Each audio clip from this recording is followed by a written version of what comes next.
réagir, façon pour elle réagir. Mais sauf que nous demandons, gardez calme, parce que le président a besoin de justice quand même. Ça veut dire supposé garder calme. Nous étions quoi en termes de fête pour demain?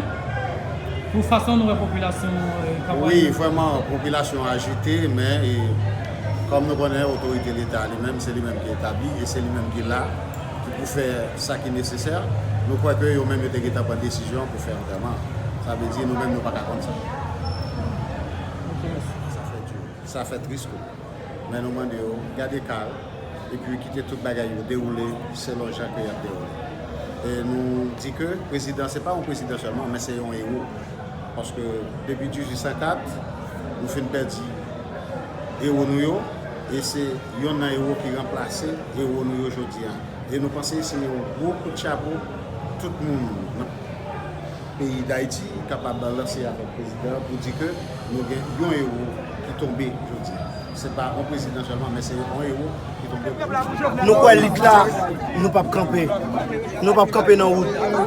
Moi-même, je parle ensemble avant la peu importe, je ne pas bien.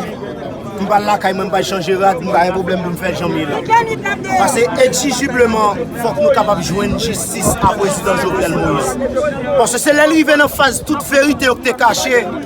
C'est là ça tout n'est pas arrivé dans le dernier temps pour le bal. Dernier temps quelqu'un doit vivre. Nous-mêmes, nous n'avons pas un problème. Nous-mêmes, nous n'avons pas un problème avec quel que soit nègre qui est dans notre département. Qui département Port-au-Prince, parce que c'est même Haïti, qui département l'Ouest dans la capitale, là, nous avons un problème avec Nexao. Mais je dis à la fin claire pour nous dire bien, nous perdons.